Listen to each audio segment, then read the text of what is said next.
Hello everyone and welcome back to the last round of the Polish First League, which will be the episode number 73 of the Road to the Master series. The last round, the decisive round, the most important round, right? So yeah, introduction is done. Let's go into some chess.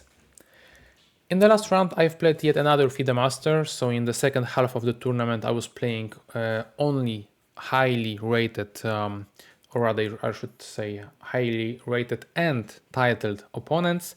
If you remember from the yesterday round, I am unfortunately repeating black color. I am playing with black pieces twice in a row. And because of that, and because of the fact that during the, let's say, pairings, we established as a team that I have the toughest opponent rating-wise, it was my job to draw the game. This is it. So I went into preparation with that mood. Not only that, it was the last round, so the morning round, so with not that much time for preparation. And on top of that, this player actually is a junior player, so kind of well prepared opening wise. So I decided that not only do I want to go for a draw, I also want to, if possible, kind of surprise him. So I did that. For the first time in the tournament, in the last round, I was the one to surprise my opponent. After his e4, I chose Sicilian defense, and after knight f3, I chose in the past this, or maybe even that move, but right now I chose the other one, which is a6. Okay, variation, a little bit surprising, not so great objectively, but practically for the last round I felt like it's the good choice. I was mostly expecting c4 variation, very direct, objectively the best, in which we would be fighting in terms of the opening preparation. I did my homework, let's say, in that one, so I hoped for that exact fight and a draw at the end after some very direct approach. To my surprise though, unfortunately my opponent chose g3, not the most ambitious way of playing, but at the same time, you know, it's just the attempt to have a game, not some memorization contest. And I was kind of okay with that too, because I felt to myself, okay, if he wants to play, let's play, you know, in the process I might also win the game, so it's not that bad.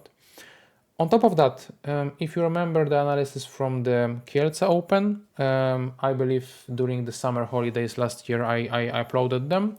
I also had a guy that played like that. It was Patil Priyanshu, the Indian player, and I had the first time experience of not being scared of after d6, bishop g2 kind of setup, play knight f6. It was my struggle for years to play such move. I was never sure if that's alright, should I play there, or maybe I should go like this and that, and so on. In here I chose, okay, I have the experience of that the summer round, summer game, let's choose the similar setup, because after bishop is placed on g2 hitting the pawn, I wanted to solidify this pawn on e5, and I wanted to go for my e5. In here it felt a little bit let's say too early for it, but after knight f6, knight c6, I felt alright, now is the time to do it. And also I was debating before the game, should I play into Sicilian or should I play into the e4 e5 scenario. So I wanted to kind of get the Ruy Lopez vibe, which I kind of get in here, because if you think about the main lines of the Ruy Lopez, there the bishop obviously goes to b5, but then I try to attack it once, twice. Those pawns are also like that. So the only difference between the true Ruy Lopez, like structurally and in terms of the pieces placement as of now, is that this bishop. And I felt like bishop on g2 is not greater, and if anything is only worse than the bishop on like b3 or something. So I felt alright, I got the exact scenario I wanted. Obviously still I need to finish my development, and I did that by playing bishop e7 and castle. My opponent chose h3, once more not the, I would say, most direct approach, and I decided, okay, let's just play b5, after d4, queen c7, so really just the Ruy Lopez. Let me actually play out the moves. I will see how many similarities actually are there. If we consider the main line, here, let's check how does the position differ between that position and this one. My position, as you can tell, is completely completely the same. Opponent's position, yeah, only the bishop. Look at this. Very, very, very similar stuff. As I've said, with this bishop, I felt like it's even maybe better, and if not better, still the desired outcome. My opponent in here could have chosen d5, could have chosen maybe de, dc, or a4, as he went for in the game. Since there are some problems along the e-file, I knew that I wanted to open up the connection between the rooks. I chose bishop d7 developing move, and after knight d5, knight a5. Pretty logical and usual stuff from both sides. In here, I am kind of threatening to take the pawn. That's why I indeed went to d7 rather than, for example, b7 on the previous move, because I have lost a similar game with white pieces also during the summer, but not of 2025, but 2024, in the very beginning of the Road to FIDE Master series, in which I underestimated the idea of just simply taking my pawn. I had so much time and problems to take it back, and yeah, there were some problems for me and I've lost. So in here, I decided that I want to place my bishop there to put the pressure there, and my opponent in here, if he chose like b3 move, I would play c4, undermining everything. So he had to go for something direct, which was b4 attacking the knight, knight c4 jumping away from it, and now a5, which was amazing to me because if you remember, I wanted to draw the game, and as of now the position gets more and more and more closed. I needed to evaluate though what happens with this knight because it has no route back and those pawns are blocking it, this pawn is limiting it. But I felt okay, it should survive, and if that's the case, I'm fine, right? So the center position, the queen side position is fixed. Now I can try to focus on the king side one. And I've started with the move h6, natural in those circumstances, and on top of that I wanted to prepare knight h7 jump with the ideas of putting any light piece towards the g5 square to induce, let's say, further exchanges. In the meantime though, my opponent decided to develop the knight. Obviously I happily took the knight. Bishop takes d2, knight h7 as I've said, as expected. He tries to play bishop e3, putting pressure towards the pawn. If he would ever take the pawn without the pressure, I would be taking back with the queen. I don't care about this move because obviously I can take the pawn, and even if I would not be able to do it, I would just go back with the queen, and this pawn is a weakness long term. So opponent, in order to make any kind of the, let's say, exchange there, he had to play bishop e3 first, but now after that move I am closing down the position completely. So now it's only about the king side because everything in here is closed, and I felt like I have kind of an easy route to remaneuver, regroup my pieces, all of them onto the king side, because after his g4 not allowing me to play actively f5, which was also a possibility for me, I chose rook a to e8, queen d2, queen d8, and now the hopes of mine are to play either knight g5 or bishop g5, exchange everything on the light squares, because if I will leave this bishop there with those pawns, I really do not have to fear ever about the result of the game. I am in no danger whatsoever.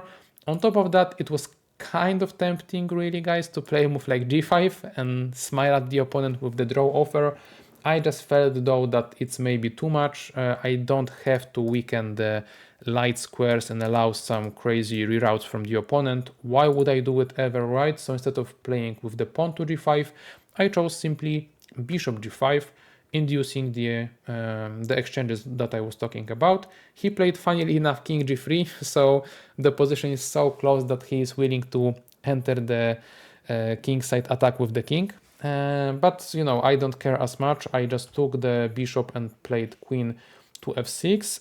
In some scenarios, actually, I can try to make use of this king by, you know, undermining its position by playing h5, let's say, you know, because I have the pressure, and so on. And it's only if I want to. If I don't want to, I don't have to, right?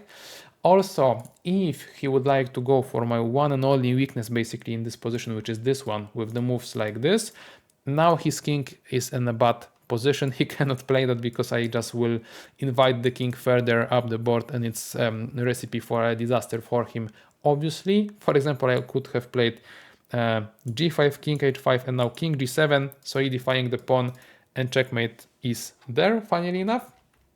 For that reason, obviously, he went back with the king to h2, maybe kind of preparing that move too, but now I yet again did not allow him to play that because I played knight g5 after queen b6. Obviously, I would be taking the knight on f3. If he would take the knight, I would be taking back with the pawn.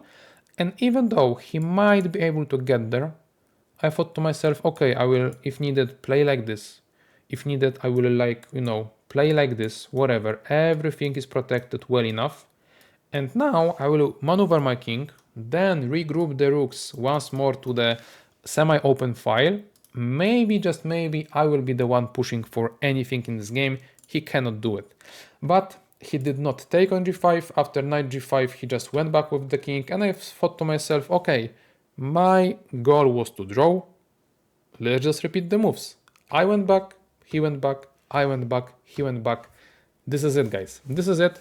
Very funny, very short, very equal game from the beginning to the end.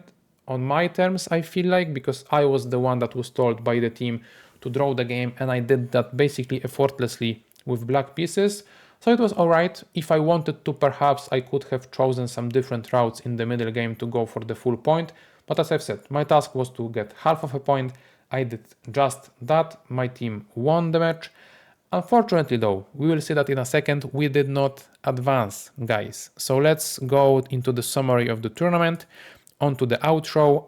As you can tell, the team place was third out of the 20 teams that were in the contention. We had 12 match points out of 18, meaning that when you play individually, you can get full point for winning, half a point for drawing, and 0 for losing. In the team tournament and competitions is a little bit different. You get 2 for winning, 1 for drawing, 0 for losing. So it's basically the same, but just a different metric, let's say.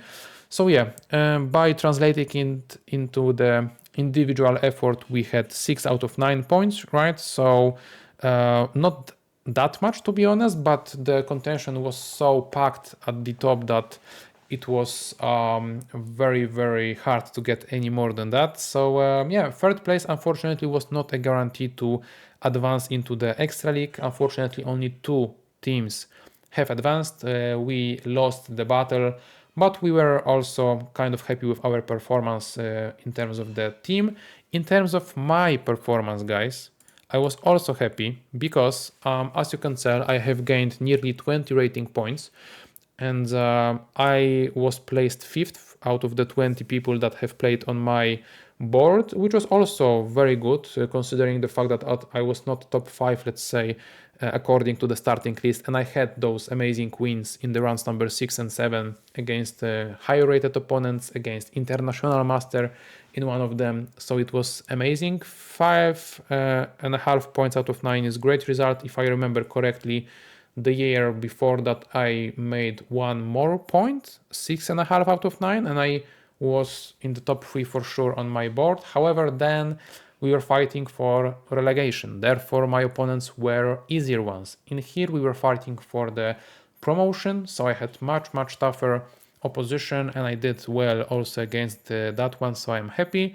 So yeah, very good tournament in the books, yet another all-time high for me. Yeah, all the positives to take away. In terms of the negatives, I believe if you watched the analysis closely, I need to work on my decision making when under some pressure strategically, because instead of trying to solve them as the professor, let's say, I do so by as the junior player trying to outcalculate everybody, including myself or something. So yeah, some things to work on for sure.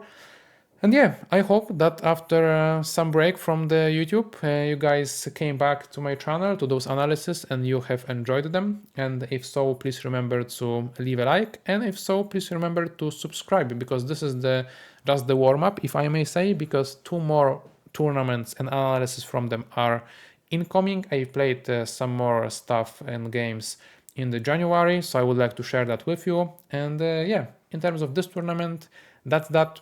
Thank you all for watching very much, and we'll see each other already tomorrow. I have analysis prepared, so yeah, see you then. Bye bye.